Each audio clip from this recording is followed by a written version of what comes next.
Yesu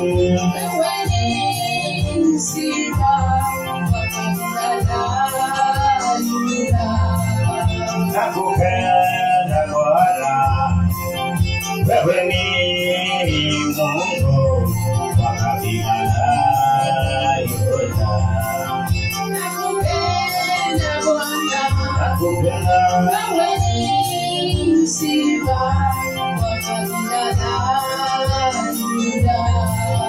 Nakupenda Bwana, wewe ni Simba wa kabila la Yuda. Nakupenda Bwana, Baba, wewe ni Simba wa kabila la Yuda. nakupenda Yesu, wewe ni Simba wa kabila la Yuda. Nakupenda Yesu, Nakupenda, wewe ni Simba nakupenda Baba, nakupenda Bwana, wewe ni Simba wa kabila la Yuda. Baba,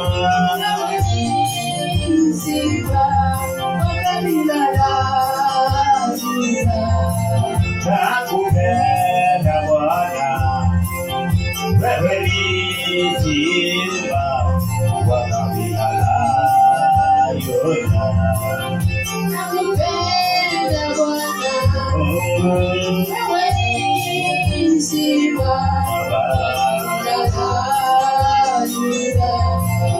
Nakupenda Baba, wewe ni Simba wa kabila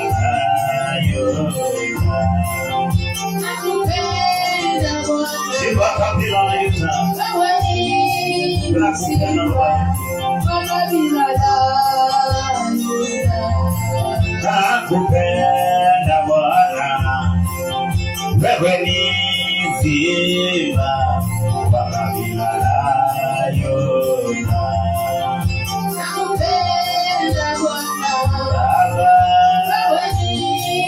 Simba wa kabila la Yuda. Nakupenda Bwana, wewe ni Simba wa kabila la Yuda. Baba,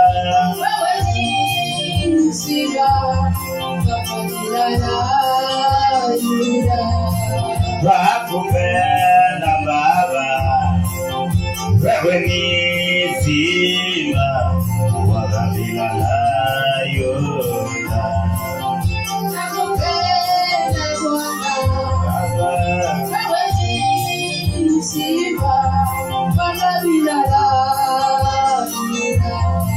Nakupenda Bwana, wewe ni Mungu wa kabila la Yuda. Bwana,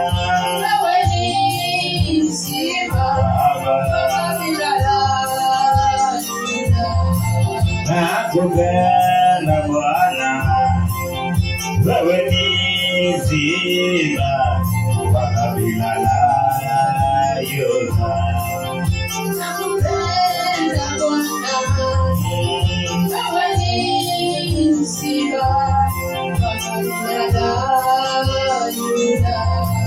Nakupenda Baba, wewe ni Simba wa kabila la Yuda.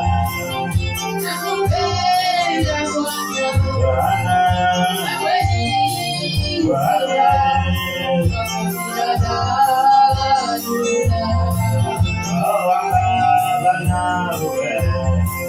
walikuwa milele.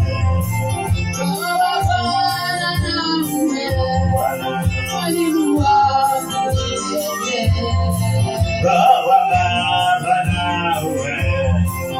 mwalimu wangu milele. Roho Bwana na uwe mwalimu wangu milele. Roho Baba na uwe mwalimu wangu milele. Roho Bwana na uwe mwalimu wangu milele. Roho Baba na uwe mwalimu wangu milele. Roho Bwana na uwe mwalimu wangu milele. Amen. Katika jina la Yesu Kristo, Mwana wa Mungu aliye hai, nakuabudu na kutukuza. Wewe ni simba wa kabila la Yuda. Asubuhi ya leo, mchana wa leo Bwana, tunapoteka chini ya nyao zako. Tunasarenda vyote kwako mtakatifu, ili ukapate kunena nasi. Tuongeleshe, sisi ni vyombo zako. Tuongeleshe, sisi ni watumishi wako Bwana. Pasipo na wewe Bwana, hatuwezi lolote. Pasipo na wewe Bwana, hatuwezi tukaenda hatua yoyote. Mungu wa miungu, Mfalme wa falme, tunakupenda. Asante ni kwa dakika hii Mungu wangu, Baba yangu. Ninapoenda kuileta neno lako takatifu, naomba ukanitumie kama chombo. Ondoa mawazo, futa kila mashtaka, ondoa kila maneno ya kutumwa na hata kujituma. Bwana, ukaunguze ulimi wangu kwa kaa la moto, ili nisije nikanena kwa uwezo wa pesa zangu, ili nisije nikanena kwa uwezo wa utajiri wangu, bali Bwana nikainene neno litokao kwako mtakatifu, ili likawe la baraka, likaponye na likarejeshe maisha ya mtu.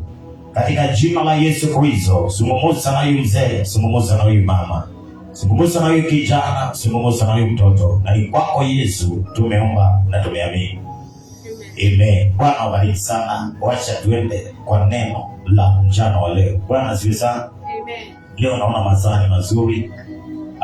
Nitaenda polepole ili nipate kupanda kitu. Bwana Yesu asifiwe sana. Amen. Na mimi mbisho Bwana nalalamika kwa kwenda mbio. Bwana asifiwe sana. Amen.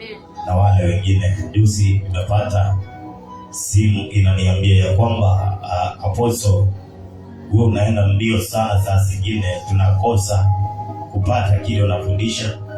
Topic umetuachia, lakini hapo katikati tunaachana. Bwana asifiwe sana. Amen. Na nikamwachiwa nitaangalia masaa, ndipo niwe naenda kwa utulivu na nikanene kitu kikafike katika maisha ya watu na wakapone. Bwana asifiwe sana. Amen.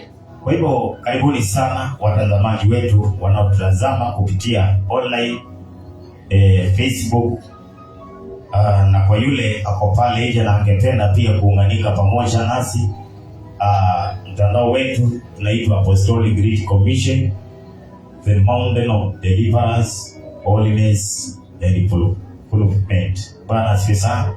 Tuko hapa Mji wa Mathare area 3. Bwana asifiwe sana. Na tunapenda Mungu. Karibuni sana kwa hiki kipindi ambacho ni cha kuenjoy, hiki kipindi ambacho ni cha baraka, hiki kipindi ambacho ni cha kufurahia, hiki kipindi ambacho akitafanya maisha yako yasalie pale. Lazima utofauti utaonekana katika maisha yako. Bwana asifiwe sana. Ninaye kuletea neno ni Apostle Robert. Bwana asifiwe sana. Amen. Enda nami kitabu ni kile cha Deuteronomy chapter 2 verse 2. Deuteronomy chapter 2 verse 2. Nataka nikuletee ujumbe unayosema God work on principle. God work on principle. Yini kusema ni maisha. Bwana asifiwe sana. Amen. Basi kusema hivyo, Mungu anafanya kazi na kanuni zake. Bwana Yesu asifiwe sana. Amen. Na ni tema mtu wa Mungu asubuhi ya leo unapata kuelewa, pasipo kufuata kanuni za Mungu, pasipo kuenenda na mipangilio ya Mungu, utaishi kulalamika, utaishi kulia ya kwamba Mungu hafanyi kwako, ya kwamba Mungu hatendi kwako, ya kwamba Mungu akutembelei. Lakini shida sio Mungu kukutembelea, shida sio Mungu kukubariki, ni vile hauko katika mipangilio ya Mungu. Maana unapokaa katika mpangilio wa Mungu, maandiko yanasema nitakubariki ukitoka na nitakubariki ukirudi. Bwana Yesu asifiwe sana. Kwa hivyo katika kila sekunde ya Mungu huwa anaandamana na baraka zake. Haleluya. Huwa inaandamana na matendo yake. Lakini tukambakia na swali, ni kwa nini leo waumini wanalia? Bwana asifiwe sana. Ni kwa nini leo watoto wa madhabahu wanalia? Ni kwa nini leo makuhani wanalia ya kwamba Mungu, why you are forsaken us? Bwana asifiwe sana. Ni kwa nini wanauliza hii swali? Ni kwa nini wanatembea na maswali chungu zima wakijiuliza, kuliendaje Baba? Kulifanyika namna gani Mungu wangu? Ni nini sijawahi kufanya? Ni nini nilipenda mama? Bwana asifiwe sana. Ni wapi nilienda kinyume na wewe? Lakini leo nimekuletea neno litakaloibuka na baraka zako, iwapo utalitia maanani, iwapo utalisoma, iwapo utalisikia, na likapandike ndani yako, na sio kuingia tu ndani yako pekee, lakini likapate kumea, na sio kumea peke yake, likapate kukua, na linapokuwa likapate rotuba iliyo nzuri. Asubuhi tumefundishwa about neno la Mungu, na tukaona ya kwamba kuna vitu ambazo neno linapoingia ndani ya mwanadamu zinalisonga. Bwana asifiwe sana. Neno zinapopandwa linapatana na mangungu, linapatana na ndege wanaweza wakaikula. Bwana asifiwe sana. Maana tumeambiwa kuna mtu hataingia kwa ibada ni sababu ya shida inayomsukuma. Bwana asifiwe sana. Kuna mtu ataingia kwa kanisa ni sababu ya njaa inayomtesa. Bwana asifiwe sana. Kuna haleluya. Amen. Ni sadiki. Bwana asifiwe sana. Amen. Kaingia mwingine asile mbaya. Bwana asifiwe sana. Akiwa na shida zake. So, watu wa Mungu, kanisa inaingia kila mtu wa kila aina. Bwana asifiwe sana. Na ukija na njaa, ikiwa ni njaa na pesa unapaswa kupewa, unapewa. Na ikiwa upasi kupewa, hautapewa. Bwana asifiwe sana. Maana sisi tunayotembea na Roho hatutoi sadaka ovyo ovyo, hatupeani ovyo ovyo, lakini tunapeana kwa yule ambaye Roho amesema huyu anafaa kupewa chakula. Bwana Yesu asifiwe sana. Hauwezi ukaharibu zako kwa ukaaba, uwezi ukaharibu zao kwa ulevi, kukula madawa ya kulevya, alafu uja hapo niambia bosi niko na njaa. Hiyo ni uongo yako. Bwana asifiwe. Amen. Si hata mimi niko na mdomo naweza tumia hizo vitu. Jina la Bwana lipewe sifa. Lakini kuna mwingine anaweza akaingia, ukimwangalia na Roho wa Bwana anapokusaidia, unaona huyu anahitaji msaada wa pesa, sio wanaomba. Maana sio watu wote watakaoingia kwa msaada wa maombi pekee. Kuna wengine wanakuja kwa msaada wa pesa, wanapewa pesa. Bwana asifiwe sana. Lakini wanapopewa pesa, leo nakupa kitu na kufundisha jinsi ya kukaa na huyo Mungu ili akapate kukubariki na akapate kuyafanya maisha yako yawe dhabiti, uwe na msimamo. Bwana asifiwe sana. Usiwa kupeperushwa na upepo tu kila mahali. Ukienda kazini unaachiliwa kazi nzuri, kesho yake unavutwa pasipo na sababu. Yaani wewe upepo ukikupata pahali popote unaweza ukakuchukua na uende na wewe. Bwana asifiwe sana. Amen. Unajipata umeolewa ndoa nzuri. Leo kesho ingine umetoka ndani hiyo ndoa, upepo umekutoka. Bwana asifiwe sana.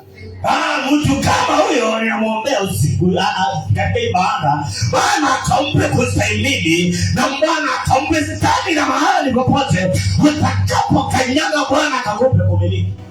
Jina la Bwana lipewe sifa.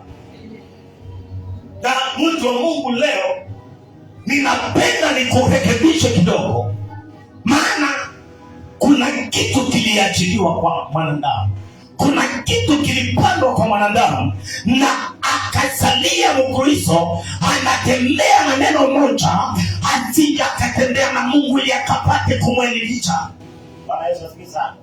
Mchana juzi nilipata kukuambia ya kwamba unapotembea na huyu Mungu utaelewa. Kuna watu wanaambiana watoke kwa nyumba yao ili apate kuwabariki, na kuna wengine wanawaambiana warejee kwa nyumba yao ili apate kuwabariki. Kwa hivyo uwezo ukafuata kanuni za Mungu kwa kuangalia fulani vile anavyofanya, kwa kuangalia ndugu yako vile anavyofanya. Ndugu yako anaweza akaambiwa atoke, lakini wewe uambiwe ukae pale nyumbani. Baraka za Bwana sikuje tu hapa. Jina la Bwana lipewe sifa. Amen. Haleluya. Amen. Sio siku tuko na wale wanakimbia chama yetu kwa nyumbani. Bwana siku. Sasa wote tukikuja Nairobi, nani anafanya kilimo hiyo chama? Tajiri nani? Pesa sisa. Amen. Haleluya. So, neno la Mungu sio kubadilika, linabadilika, lakini neno la Mungu liko na principle katika kila mahali. Yaani liko na vipengele zake. Bwana asifiwe sana. Na ndipo Bwana apate kukuinua na kubariki. Nimekuambia usipozifuata kanuni, hata usipoenenda na vipengele za mbingu, utasalia kuuliza moyo wako, utasalia kulia ndani ya moyo wako, utasalia kusema ya kwamba mwezi huu umekuwa mbaya zaidi kwangu, yaani wiki hii imekuwa mbaya kwangu. Ni kwa nini? Ni sababu hauko katika njia za Mungu. Haleluya. Amen. Bwana Yesu asifiwe sana. Amen. Usipokaa katika njia za Mungu, itakuwa ni hatari, maana utangojea msaada Jujarod naye anapitia Likarot. Bwana Yesu asifiwe sana. Uko pale karibu na mahali hapo na Mateo, na yeye ako zaidi pale karibu tuebi. Bwana asifiwe sana. Amen. Presence yako unaweza ukaishi, sauti ya Mungu unaweza ukaishi, lakini ile kupata baraka za Mungu itakuwa ngumu. Jina la Bwana lipewe sifa. Lakini leo Bwana ametumana kwetu ili tukapate kuelewa ni vipi, ni vipengele gani, ni sauti yake gani apitawaye viporo, ili tukapate kuingia katika zile baraka. Haleluya. The Lord, then the Lord told me, praise be to the Lord. Nasoma Deuteronomy chapter 2 verse 2. Then the Lord told me that we can spend enough time wondering about those ills, and that we should go north. Sio hapa. Bwana asifiwe sana. Ama ni hapa. He told me to give you the following instruction. Bwana asifiwe sana. Mungu anaongea na wewe ukiwa north. You have known you are about to go through the hill country of Edom, the testimony, the tale of your distant relative. Bwana asifiwe sana. Let me tell the territory of your distant relative, the descendant of Esau. You will be afraid of you. They will be afraid of you. But you must not stand away with them. But I am not going to give you so much as a square of your foot. Rudio mstari wa 5. But you must go. You must not start away with them. Because I am not going to give you so much as a square of your foot. of the land I have given Edom to Esau this time. You may buy food and water from them. Hallelujah. Sikia mtu wa Mungu. Mungu anamwambia huyu Joshua, mahali mguu wako utakapo kanyanga nimekupa kumiliki. Ndio huyo sasa. Bwana Yesu asifiwe sana. Ndio huyo. Anasema hadi mstari wa 5, tusomee na Kiswahili. Mstari wa 5 anasema hivi. Wanaleni pale anasema mahali mguu wako utakapo kanyanga nimekupa kumiliki. Aha. Twende. Mstari wa 5. Na Torati. Tusomee na microphone hapa kama tusikie. Kumbukumbu la Torati. Kifungu cha 2 mstari ni wa 5. Nasema hivi.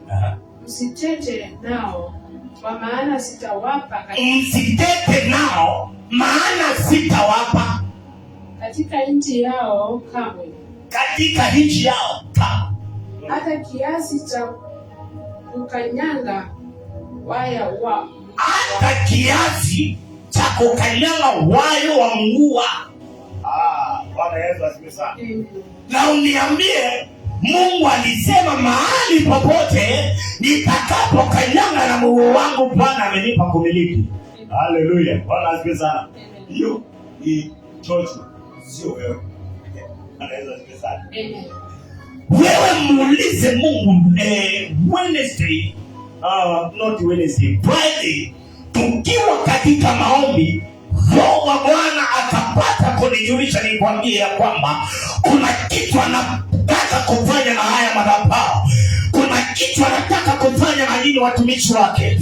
Kuna kitu anataka kufanya na nyumba hili. Lakini kabla afanye, anataka preparation. Anataka mtu ajiandae. Na tukiwa katika maombi hapa hiyo Friday, General akakonipamu hiyo kitu, akasema ya kwamba tumuombe Mungu ili akapate kutupa capacity ya kubeba kile ambacho anataka kuweka ndani yetu. Bwana Yesu asifiwe sana. Kuna baraka Mungu anaweza akaachilia juu yako. Kuna mahali Mungu anaweza akakuweka palete kutengana kwako na yeye. Kuna pesa Mungu anaweza akakupea leo hii, huo uwezo utapatikana katika kanisa. Kuna kazi Mungu anaweza akakubariki nao, nipate kuleta mateso kwa watu wako. Ni kwa nini utangeuka uwe kitu kingine? Na ndio maana Mungu anafanya haya. Anakupa kutulia, anakupa kulengezwa, anakupa kutuliza yeye mwenyewe. Unazuilika ili apate kudhubikisha, unazuilika ili apate kukufundisha. Kuna vita zingine ziko huko mbele. Anawaambia wana wa Israeli, tazama mimi ndiye nilikuwa na nyinyi, mimi ndiye niliongozana na nyinyi, nikapata kumaliza hili jeshi, lakini nikamakisha hili ili nikapate kuwafundisha vita. Bwana Yesu asifiwe sana. Kuna vita ambazo unahitaji kuwa nazo sekilo, na sababu hiyo Mungu atafanya mambo mengine yakauye ili uwe tutaa wa maombi, ili upate moyo wa ibada, ili upate moyo wa kumtumikia Mungu. Paulo anafika mahali anatuambia, nimeyazoea yote. Yaani nikiwa na pesa niko sawa, nikiwa sina niko sawa, nikiwa njaa niko sawa, nikiwa nimeshiba niko sawa. Paulo ndipo atokee kuyanena haya. Amekutana na Mungu mwenyewe akamuvinyanga vilivyo. Na wewe unataka ubatizo wa moto na bado hujabatizwa kiroho. Bwana Yesu asifiwe sana. Amen. Kuna ubatizo aidini mara 3. Bwana Yesu asifiwe sana. Kuna hii ya kutumbukizwa katika maji. Bwana asifiwe sana. Unazaliwa tena. Haleluya. Unafanyika kiumbe kipya. Na kuna kubatizwa na Roho. Haleluya. Unaanza kuongea na Roho. Haleluya. Na kuna kubatizwa na moto. Bwana Yesu asifiwe sana. Ile ambayo kubatizwa na moto ni wachache wanaobatizwa na moto wanasalia wakiwa wamesimama. Jina la Bwana lipewe sifa. Maana utapitishwa kwa moto. Bwana asifiwe sana. Hautapita mambo ambayo ni ya hivi, lakini mambo ambayo utaenda kuyapitia ili Roho akakonfamu ya kwamba wewe ni dhahabu.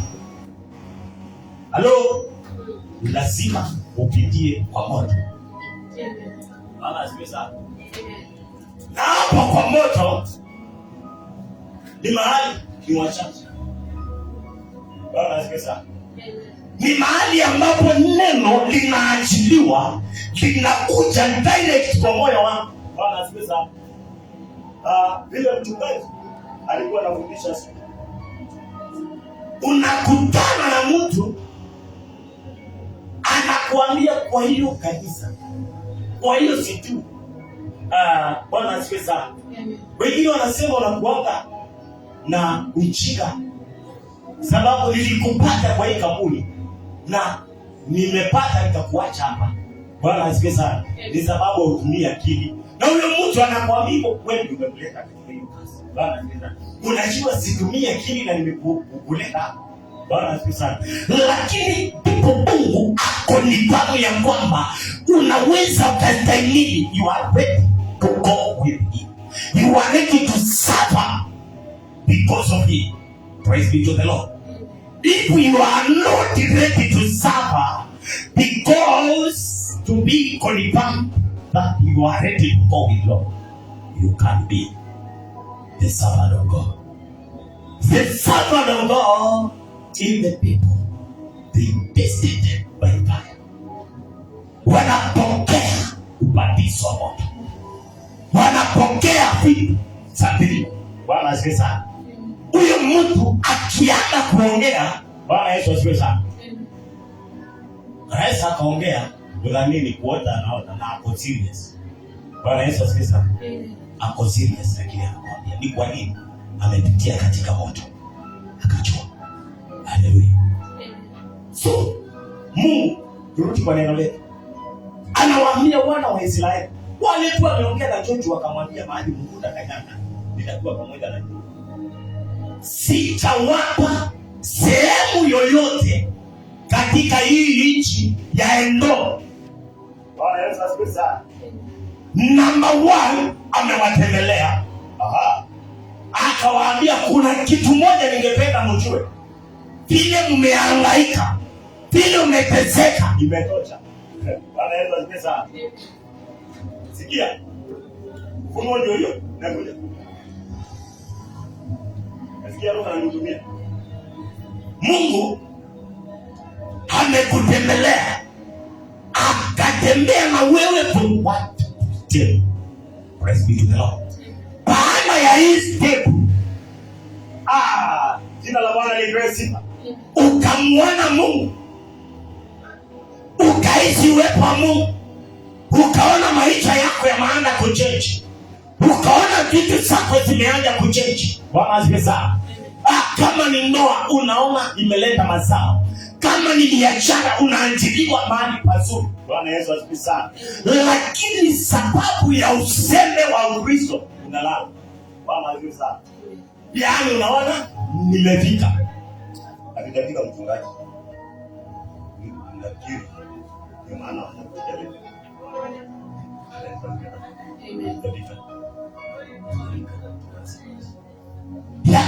Mungu ameanza na wewe na for you.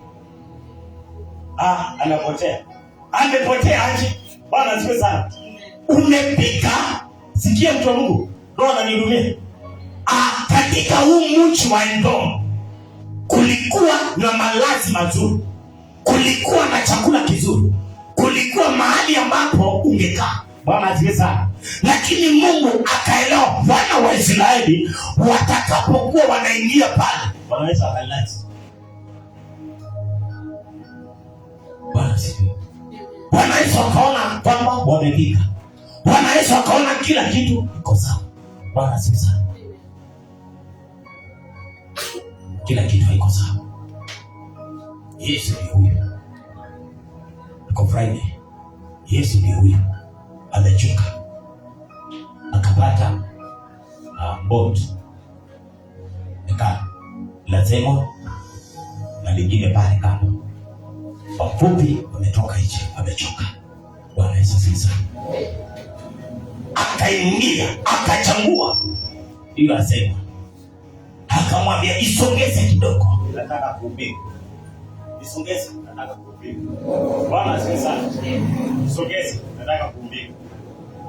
Grace, isongeze, nataka kuhubiri. Yaani anasema aje?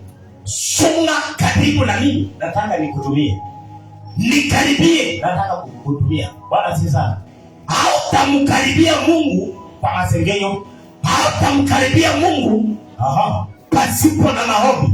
Lazima uwe mtu wa maombezi. Lazima uwe mtu wa kukaa katika maombi ili Bwana apate kukusongelea. Bwana asifiwe sana. Ili Mungu akapate mahali anaweza akakaa ndani yako ili apate kuhudumia watu, ili apate kufikia taifa.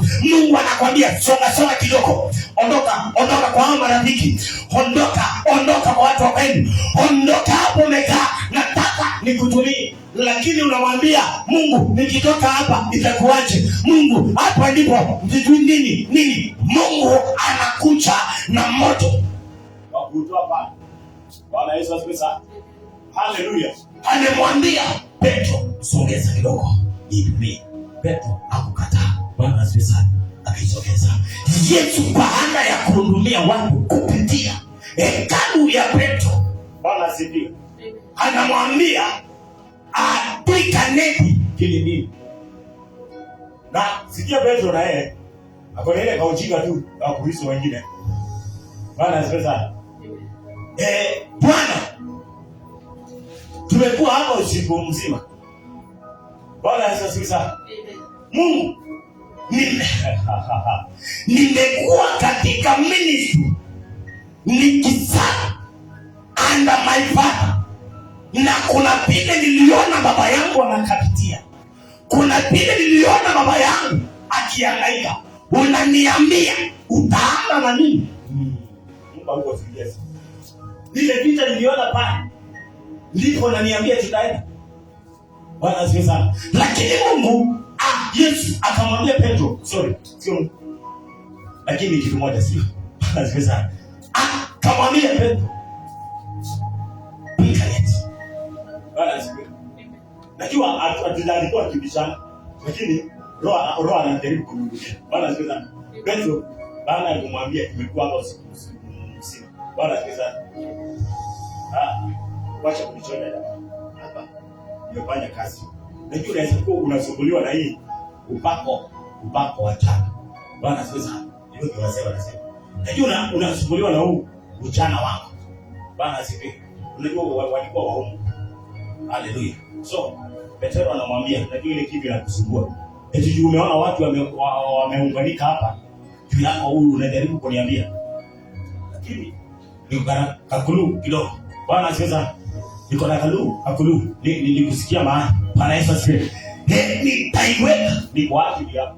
Bwana asifiwe. Petro hakuvua samaki ni kwa ajili ya mipango yake. Anavua ni kwa ajili ya neno la Yesu. Lolote ambalo unapaa kulifanya mchana wa leo linaonekana ni kana kwamba nimekawia, linakotoleo nabii kama Bwana alivyo mkuu na alivyo niita ya kwamba utaenda kulianzisha na litafanikiwa kwa jina la Yesu. Utaenda kuanza lolote ambalo unataka kuanza, na Mungu atakutangulia, Mungu atakuheshimisha, Mungu ndiye atakayeenda kuchukua position kwa hiyo. Bwana asifiwe sana. Kile Mungu anahitaji ni umuombe hiyo capacity ya kupepa hizo baraka. Kuna Bwana asifiwe sana.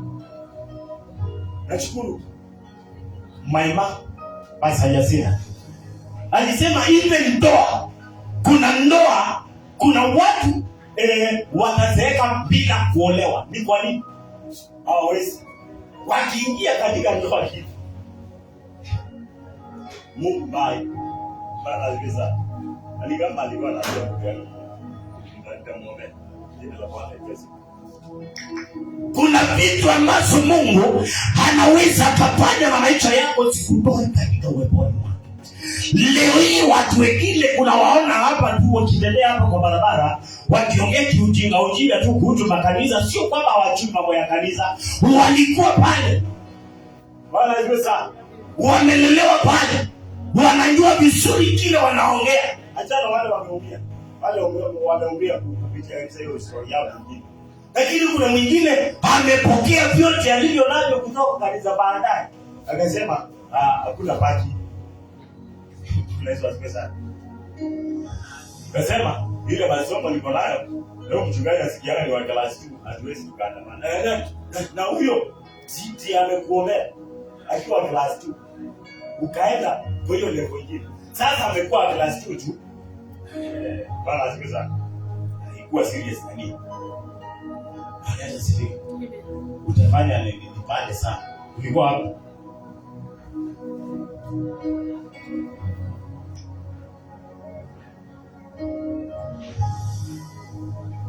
Pati B.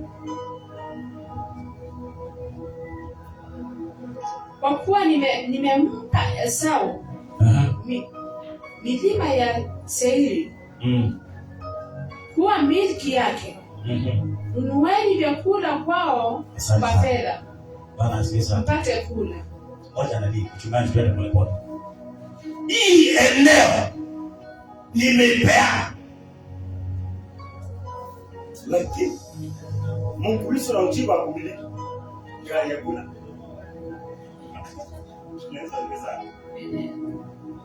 Kuna mtu mmoja yenda akahubiriwa neno.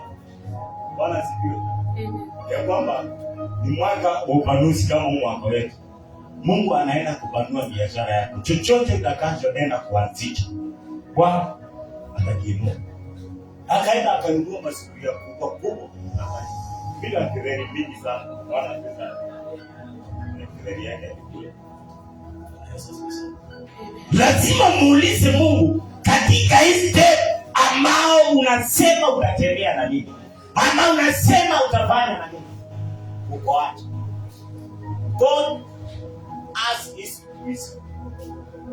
Mungu akona kanuni sana. Mungu akona kanuni. Mungu afanyani mambo kiunduki. Hapana. Bwana asifiwe. Anawaambia wana wa Israeli, mlizunguka hapa imetosha. Sasa ngokeni. Mumbi. Yue. Mingwili wa mangene. Ende. Baya kulipesela. Dina connect. Mungu bila udiobela. Iwapo utaona ndizi uzuri, nunua. Usiseme Bwana amekupa. Iwapo utaona hasara, nunua. Sitakupea. Iwapo utahitaji maji, unajua kuna watu wanakuanga na allergy ya akiona kitu anahitaji tu. Bwana asifiwe sana.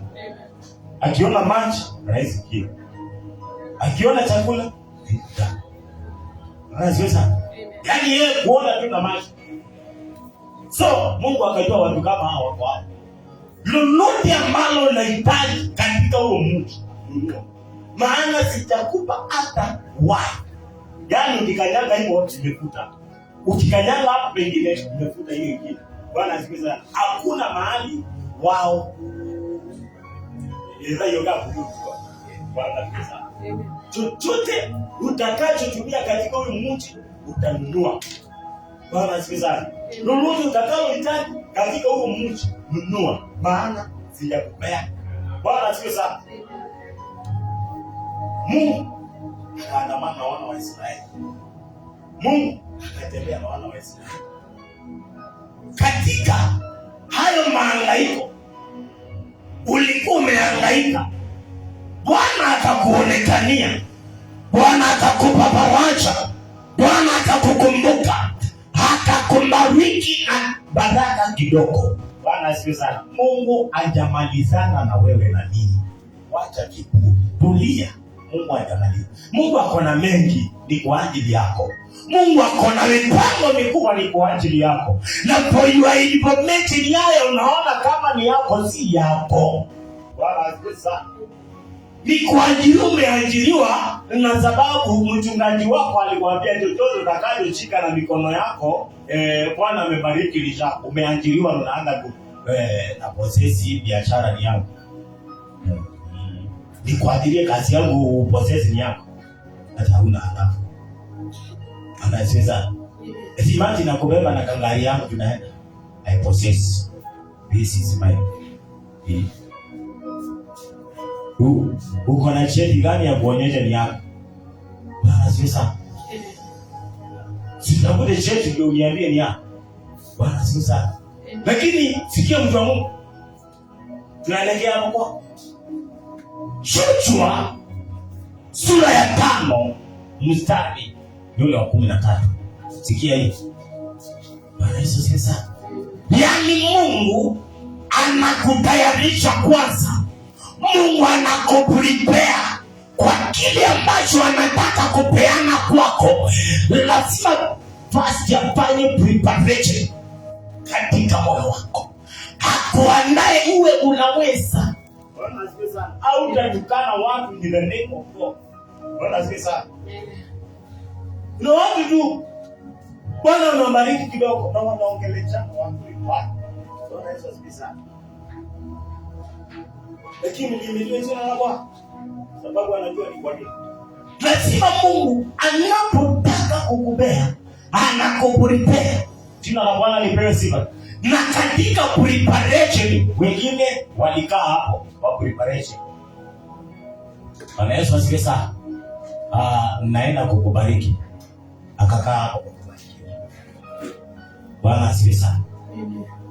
Akakaa hapo tu, ako hapo kama Mungu amenyeshia. Sababu kuna kitu ilionyeshwa. Kuna kitu ilionyeshwa. Bwana asifiwe sana. Kuna kitu ilionyeshwa. Haleluya. Hakuna kuchukua hatua. Kuna kitu ilionyeshwa. Bwana Yesu asifiwe sana. Ilionyeshwa nikiwa na masonari. Bwana ni masonari ama inaitwa aje? Bwana Yesu asifiwe sana. Nyumba kubwa. Ilionyeshwa niko na nyumba kubwa. Bwana asifiwe. Na ifanyike kazi hapo hapo tu. Maono ya Bwana yananiambia naenda kulibariki. Niko na maono. Wale sakia hapo kwa maono. Bwana asifiwe sana. Nimeonyeshwa tutaenda kununua. Haleluya. Nimeonyeshwa tutaenda kuwa nazo. Sikia. Bwana asifiwe sana. Maandiko yanasema aje? Joshua 5:13. Sikia mtu wa Mungu. Inaonyeshwa. Ndio utoke hapo kwa kuonyeshwa. Uchukua hatua. Joshua 5:13. Inasema hivi. Ikawa hapo Joshua alipokuwa karibu na mji wa Yeriko. Akafua macho yake na kuangalia, na tazama, mtu mume akasimama kumkabili mbele yake, naye alikuwa na upanga wazi mkononi mwake.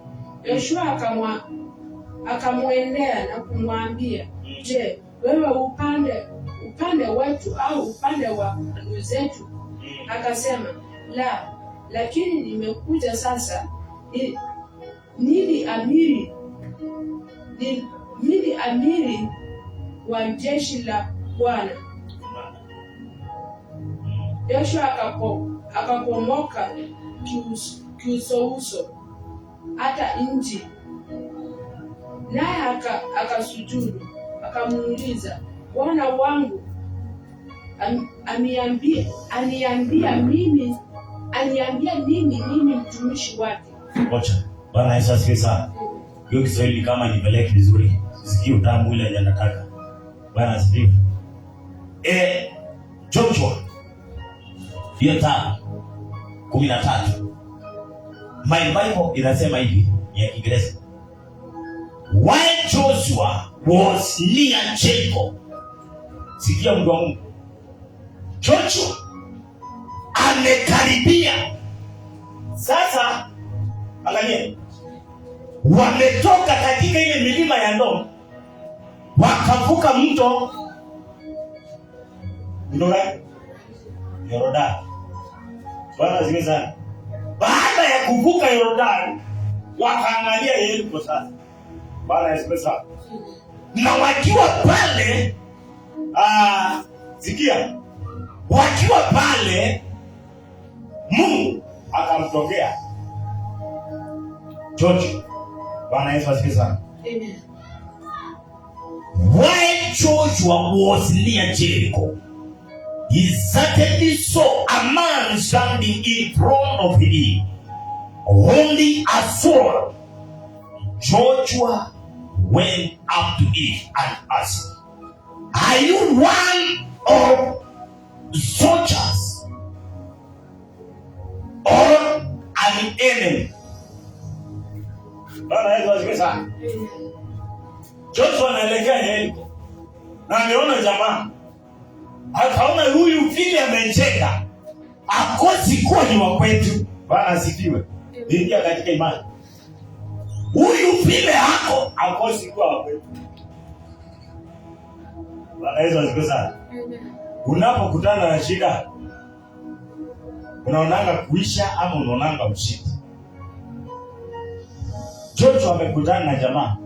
Huyu jamaa anaona amebeba maburunguzi na zile zile sio. Bwana asifiwe sana. Joshua akamwangalia vile amesimama, akaona huyu akosi kuwa ni wa kwetu. Maana kwetu peke yake ndio kunatokana watu kama hao. Watu wamejaza namna hii, watu wako na mali namna hii, ni wa kwetu. Bwana asifiwe sana. Sasa hiyo uko hapo. Jamaa akamwambia, neither the man answered, "I am here as a commander of the Lord." Amen. Joshua threw himself on the ground in what feet and said, "I am your servant, sir. What do you want me to do?" Bwana Yesu asifiwe sana. Jamaa haijamwambia Joshua kwa upande wake, lakini tayari Joshua amekumbana kwamba huyu ni wa kwetu. Sababu umesema wewe ni komanda wa Mungu. Huyo Mungu ndiye wa kwetu. Huyo Mungu umetaja ndiye baba yangu. Kwa hivyo ina maana uko tayari umetuma ni kwa ajili yangu. Sasa akasujudu, akaingia katika maombi. Bwana Yesu asifiwe sana. Lakini wengine ukipata ripoti kama hiyo, badala ya kuingia maombi ya fasting ya kushukuru Mungu, kama ile tunakuanga nayo Friday, ndio kujai hata maombi. Tunakuanga tuna Friday ya kushukuru Mungu. Bwana asifiwe sana. Amen. Sasa badala ya kuingia kwanza ushukuru Mungu, people apande kuongelesha. Unajua maandiko yanasema anapenda moyo wa shukrani. Moyo unayopenda kumshukuru. Moyo ambao umejawa na shukrani hata kabla hajatenda. Una confirm, thank you Lord. Thank you because of this. Thank you for what you did for me. Thank you for what you are going to do. Thank you my Father for this report. Ripoti ipendezi, lakini namwambia ni asante. Bwana asifiwe. Asante. Kisha akaanguka. Akiwa pale chini, jamaa akamwambia, "The commander of the Lord army told him, take your sandal off." Isando wewe. Hii Kiingereza na. "You are standing on grounds," and Joshua did as he told. Bwana Yesu asifiwe sana. Sikia, ile neno la Mungu imefanana na ile aliongea na Musa ambaye alikuwa baba yake Joshua. Sasa Joshua amequalify kupokea kile ambacho Mungu anataka kupeana. Sijui kama unanitenda kwa Mungu. Mungu aje kweli. Sasa Joshua amekuwa confirmed, like a father confirmed that I need to say to you, vua viatu zako Moses. Sasa Joshua kutoka mahali wametembea na wana wa Israeli, Mungu ndiye amefika kiwango sasa ya kuona Joshua ametosha kuwa kiongozi. Sasa ndio anaambiwa kuwa viatu. Bwana Yesu asifiwe. Ondoa hiyo ujinga wa kweli. Ondoa hiyo mawazo ya kweli. Ondoa hiyo mafikra ya kule umezaliwa. Sasa umeingia kiwango kingine. Ondoa hiyo ujinga ulikuwa unaona ni shetani anapigana na wewe, uone ya kwamba Mungu ndiye alikuwa anataka kukubariki na ndiye alikuwa anakupitisha kwa moto.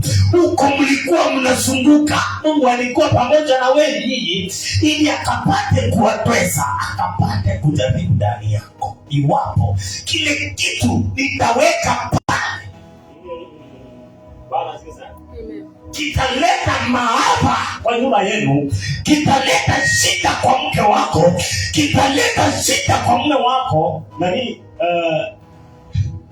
zipita pale. Bwana Yesu asifiwe sana. So kuna nyumba zingine zimekosa baraka ni kwa sababu ya ule mama. Kwa hiyo nyumba kuna nyumba zingine zimekosa baraka ni kwa sababu ya ule mzee, ni kwa sababu Mungu anajua kweli kweli, nikiachilia hizi baraka katika hii nyumba, kesho haitakuwa, watoto watabaki baba yao alikufa. Bwana asifiwe sana. Najua ndio single mothers nasema baba watoto alikufa. Bwana asifiwe. Sijui kwa nini mnakuwa mnapigwa tu basi.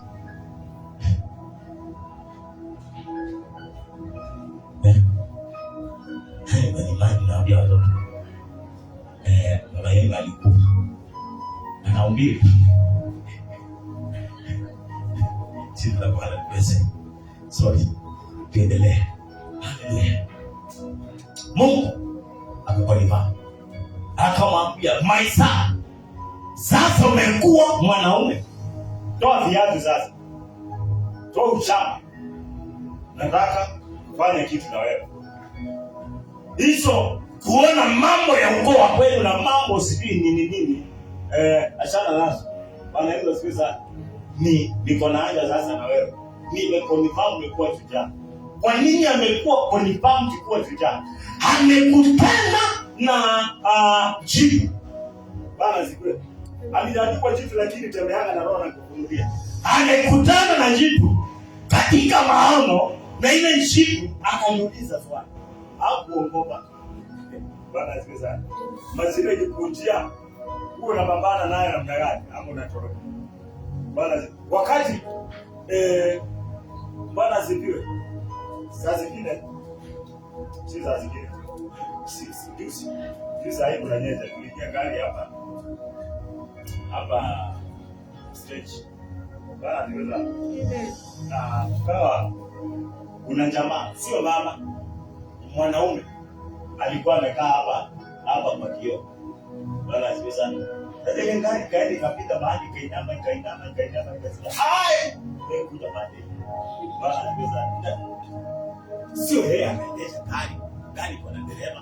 Na hata makanga mwenyewe amejibulia hapo kwa mlango. Sikienda kuanguka huyo ndiye kwanza. Yaani wewe uko ndani na uko ndani ya kioo lakini unaona hii gari imeanguka kaya. Mwanaume, siongei mwanamke. Mwanaume ananiambia tufanye hivi. Kuja pande hii. Nini haya sana? Sijazoea na hapo nikapata kueleza ushuhuda wangu ya kwamba kuna siku moja sasa nimwambia hata hapo umekaa sio siku. Kuna siku moja tulikuwa tumetoka Wajia na ile ngari tulikuwa nayo. Unaona hapo hapa hivi unaniambia nikae, nilikuwa nimekaa hapo. Ilipigwa kutoka pale mbele mpaka nyuma. Wale watu waliumia wote, lakini ikiwa hapa kwa kioo sikuumia. Lakini hao wote walitokolewa na kioo. Bwana asifiwe sana. Nikamwambia lolote ambalo mbingu imepanda. Ndio wani mbingu inapanda watu wengi. Bwana asifiwe sana. Kile mbingu inataka kujitukuza nacho. Bwana asifiwe sana. Amen. Usiwahi kutana na shida, uone shida ni ya kukumaliza. Nimekuambia saa zingine umefikia kiwango cha kubatizwa na moto. Wewe ni Mkristo lakini umebatizwa na maji. Wewe ni Mkristo lakini umebatizwa na Roho. Na sasa imefika zamu ya kubatizwa na moto. Na mahali kuna moto wa kuendao na viatu. Kama ziko sana. Lazima uwe viatu. Chocho akakutana Goliathi. Sio Goliathi, lakini kitu kama Goliathi.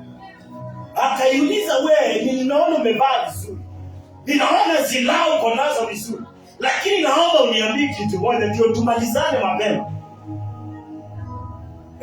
Wewe unaongeleza shida yako.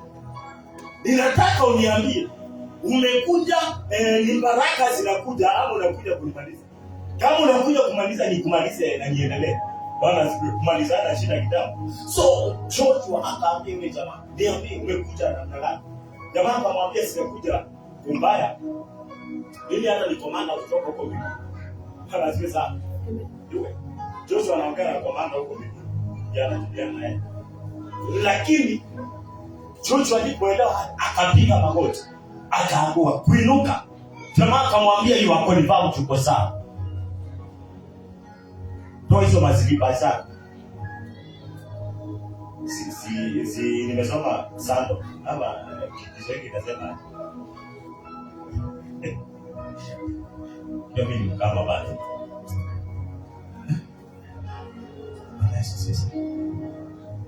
Mstari wa 15.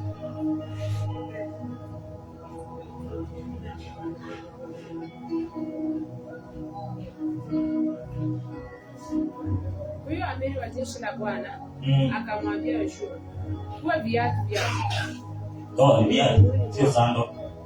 Asante. Bwana asifiwe sana. Amen. Wachana sando juu ya masaa. Enda. Chapter 6. Amekuwa confirmed. Ako sawa. The gate of Jericho were kept shut and guided to keep a side out. No one could enter nor leave the city. Bwana asifiwe sana. Wakati maadui wanapoona vile mbingu imekuprepare, wakati maadui wanapoona mwanzo wako, wakati mbingu imeanza safari na wewe, kuna watu wataanza kujipanga na mapema. Kuna watu wataanza kukuogopa na mapema. Kuna watu wataanza kujiandaa kupigana na wewe na mapema. Bwana asifiwe sana. Na iwapo mtu wa Mungu hautasimama kidete, hautasimama wima, utashindwa. Lazima usimame kama shujaa, maana kuna watu wameona kile Mungu ametenda na wewe, kile Mungu anafanya na wewe, kile Mungu anatembea na wewe. Bwana asifiwe sana. Haleluya. Wakati wana wa Israeli Mungu amewapukisha, nikawa confirmed ya kwamba Joshua ako na Mungu. Maandiko nasema akitokea Jericho akapata ile ukuta iko hapa, iko kutoka hapa kwenda huko mradi. Bwana asifiwe sana. Ni ukuta lakini ni super highway, kuna magari zinaweza pita. Bwana asifiwe. Na zaidi ya hiyo ni mrefu zaidi.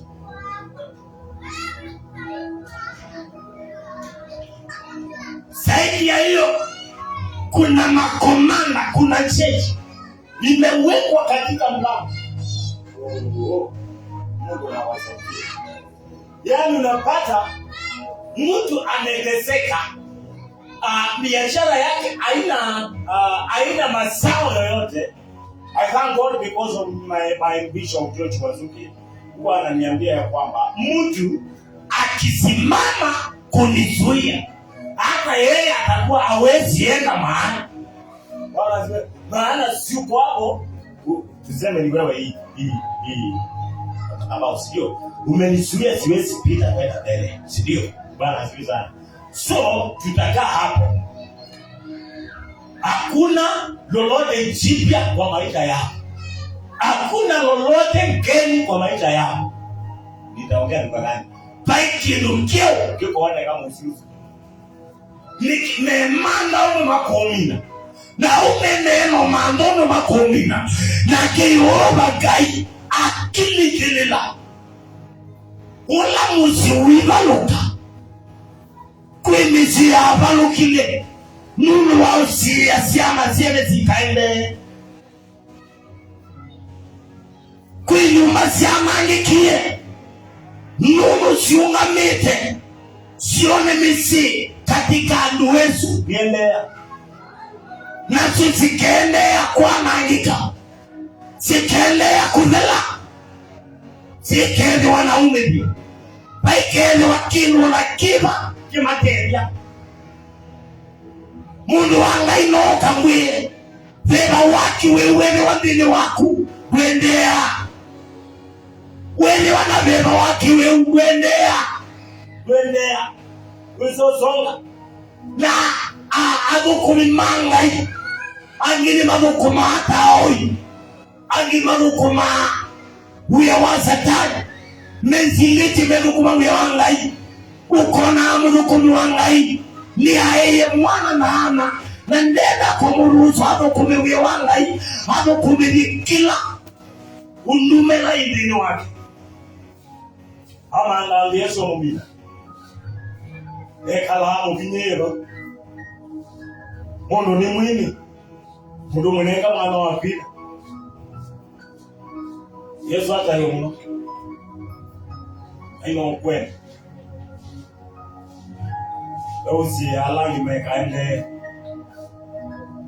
moka ngwio na kunuka endea na mwisho wako yuko baluka baluka makadeta sana zene waoye wamutie kiunya nikyo chikaende wona wengomba wona wemuzini ene bina yako ni ovela yeri konoka ngwio kapaluka yeri konoka ngwio ngwio baluka eka kuona dawe muzini wangai baingomba wemukelete baingomba unene kuyopa niwe muusume wa asume na neka kwenda kwa Mungu na neka kinochozea tanini Mungu heka apiana na wikiku wake Paulo embea kilini akulizwa akeli 10 dozome Mungu wangai iwe na bata hatuwezi tukakaa. Yani mashida kwako ni shughuli zima, lakini wewe ndio unayepesa jamii za wengine, wewe ndio unayepesa nyumba za wengine. Bwana asifiwe sana. Ulishindwa kuolewa ukaa ukipesa na kuhangaisha mambwana za wengine. Bwana asifiwe sana. Demololiye ni watatwaika mayo wewe yatai sikuwa ni haya. Maandiko yanasema aje? Korinto 2. Sasa. Korinto 2 kifungu cha 2 sasa. Mstari wa 3. Mstari wa 3. Nasema hivi. Maana ingawa tunaendelea katika mwili. Hatufanyi vita kwa jinsi ya mwili. Maana silaha za vita vyetu si za mwili. Haleluya. Zina uwezo katika Mungu hata kuangusha. Yaani ukituangalia Unaona tunavaa kama wewe. Sawa, sikatai. Ukiniangalia trouser nimevaa unaweza nunua. Ukiniangalia skati nimenunua unaweza nunua. Ukiniangalia shati nimevaa hata unaweza nunua, iko na pesa zaidi. Lakini Paulo anasema kutenda kwetu sio kwa mwili. Kutembea kwetu sio kwa mwili. Mavazi yanafanana lakini hatufanani. Wewe uko wapi? Una pesa nini? Andiko hizi. Anaweza pesa. Amen. Ndio kuna watu sababu ya kuona kana kwamba kuna mahali wamefika. Sababu ya kuona kana kwamba ni wao wako na uwezo katika for example tuseme hii kijiji ya Mathare. Wao ndio wanatumia watoto wa watu wengine vibaya. Wao ndio wakutesa watoto wa wenziwe. Lile ndio jina la Bwana. Yaani wanaonana wao hawezi wakaisha. Bwana Yesu asifiwe sana. Kazi ile ngumu kunaopea watoto wa wenziwe. Kazi ile hata iwezi fanywa na mwanadamu. Uko na pesa usikapute tingani. Lakini unapenda. Bwana asifiwe sana. Kama ni kumsaidia. Unakuja unapata milioni jina la Bwana. Pale kwetu changu kuna njaa. Bwana asifiwe. Na sababu wewe umepika Nairobi, wewe umepika Nairobi, unapiga simu huko nyumbani, unatumiwa msichana wenyewe ukuje kumtesa huko Nairobi. Nimesimama hapa kama nabii nikwambie wewe Yeriko utaanguka. Bwana Yesu asifiwe sana. Hautatesa watu milele. Hautafinyilia watu milele. Unaweza ukaona watu wametocha. Unaweza ukaona umepaa vizuri. Ukadhania kwamba uko na tofauti. Mstari wa 4 inasemaje? Mstari wa 4.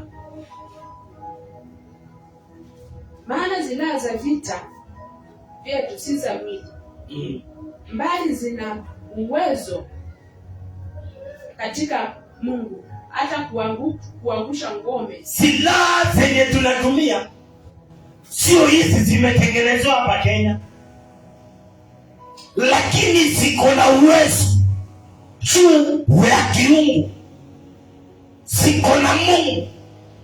Ninaweza nikatamka tu neno na ninakaa nikiatesa maisha yako milele. Nikakaa nikitesa nyumba yako milele. Ni kwa nini? Ulipiga watu wa Mungu. Na kama kwa nikayaona. Ukatesa watu wa Mungu. Na kama kwa nikayaona. Ile silaha ambayo ninaweza nikatumia inaweza ikakosa kukufikia kibinadamu. Lakini utaanza kudhoofika polepole. Utaanza kuisha polepole.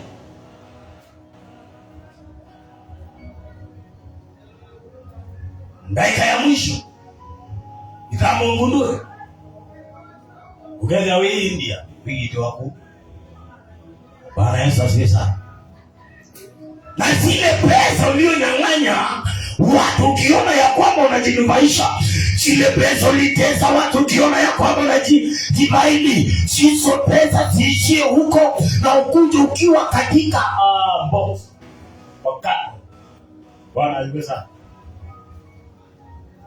Na baadaye uliyemwita mchini, uliyoona hana sauti juu ya maisha yako, unapata pia ako na neno la mwisho. Kwani kwa mazishi nani anaendao mwisho baada ya familia kupigwa picha zote? Si mchungaji? Ulisema ni wa class 2 na wewe ni wa form 1. Kweli. Huyo wa class 2 ndiye atakuja kupigwa mwisho. Anena neno la mwisho. Bwana asifiwe sana. Na uzuri akisema mandala ya wamkutie mjanga wamkutie mawe, hivyo ndio watu watafanya. Bwana asifiwe sana. Mungu anayanisaidia ili nisiende masiki kama Maana naesambulisha watu warudishe maana nale. Haleluya. Yesu sasa. Niko kasirika. Yaani unaona mtu sababu ya pesa. Sababu ya kwa pesa. Bwana pesa. Kana kuajiri unafanya. Ndio wazo. Mstari wa 5. Mstari wa 5 nasema hivi. Tukiangusha mawezo na kila kitu kilichojiinua kijiinuacho juu ya elimu ya Mungu. Tunaangushana huo uwezo wako na chochote ambacho unaweza ukainua kwa uwezo wa Mungu. Yaani hicho naona kimepita Mungu. Tunakiweka chini pia. Ni Paulo anasema. Na tukiteka nyara kila vita nipata. Na hayo mawazo yako unaonanga kwamba uko zaidi tunaiteka nyara. Unakuwa kuna kitu unafikiria. Unaona tu hapo umeenda. Ipata kumtii Mungu. Ndipo hayo mawazo yako umtii Mungu. Kwa hivyo niko na option mbili. Haleluya. Ni ile umkubali Mungu ama uende kwa kukusabirisha. Jana hiyo mambo. Tuko na mbili sisi.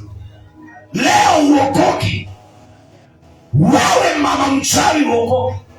Wewe mwanaume mchawi uokoke. Na kama utaokoka hauna Mungu. Ukuteremsha 6 feet na tuachane kwa tuendelee na injili. Hatutakaa hapa tukibishana mambo ya injili. Tukisumbuana ati sijui ni hapana haitaenda hivyo. Kiuma. Kiuma. Haleluya. Ata. Sasa mbele imefika. Simama twende nyumbani.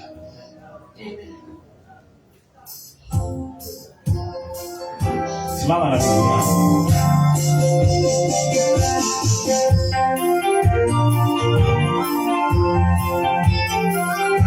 Ingia tu katika maombi. Wenda ikatana. Wewe ndio unajua hili inakuzuia. Wewe ndio unajua hili inaotesa maisha. Paulo amesema tumepewa silaha. Silaha uko nazo ya kugeuza mawazo ya yule anayepoteza, ya kugeuza mabika ya yule aliye kinyume chako.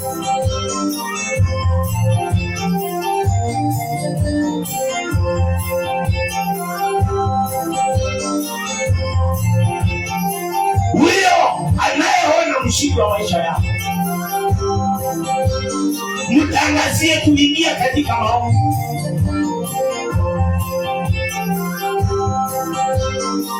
Nasema wache kuniangalia kama naota wengie kwa maombi.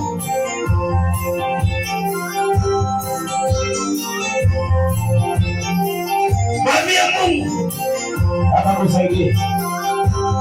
Akakusaidie. Akakusaidie. Kuna mtu aliye mbele aliyesimama kuyaangaisha maisha yako. Umekaa ukisikia kwamba Mungu anatenda. Umekaa ukisikia Mungu anabadilisha maisha ya watu. Na yako haijawahi badilika. Yako haijawahi badilika. Nyuma yenu ni vile uliipata. Hakuna chochote kilibadilika kwa ukoo wa mwili. Pokea na mbingu sasa. Ambia Bwana akakusaidia. Mbele zako Bwana wa mabwana, nasogea mbele zako Bwana wa mabwana.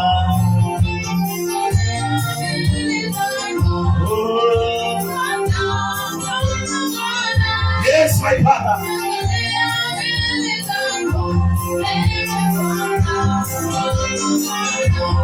Twainama mbele zako Bwana wa mabwana, nasogea mbele zako Bwana wa mabwana.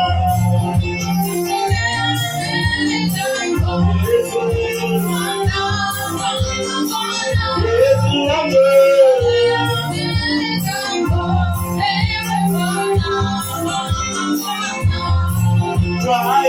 nire matalo Bwana wa mabwana nahitaji neema yako Bwana wa mabwana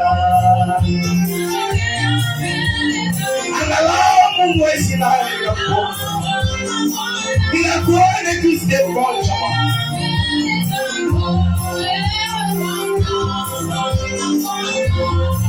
nasogea mbele zako Bwana wa mabwana nasogea mbele zako Bwana wa mabwana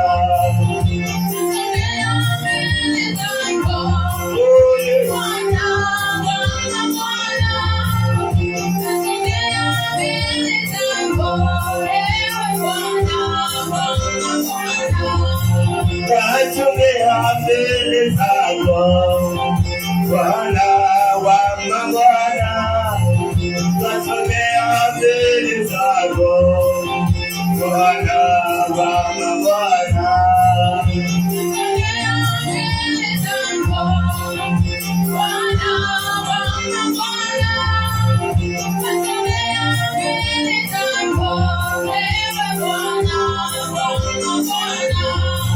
nahitaji uguso wako Bwana wa mabwana nahitaji fadhili zako Bwana wa mabwana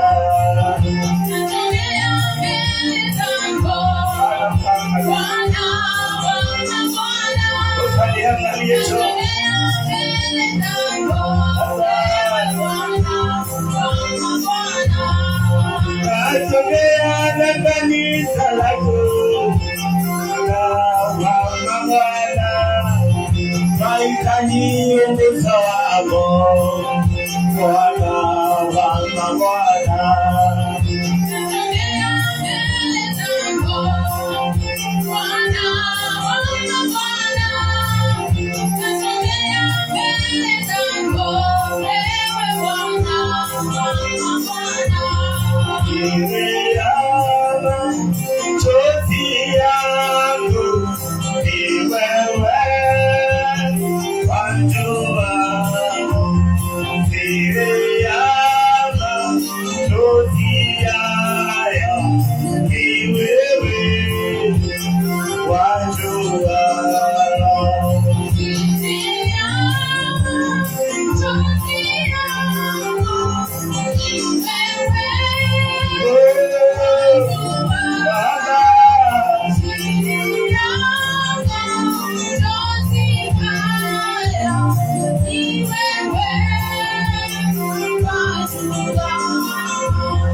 Thank you.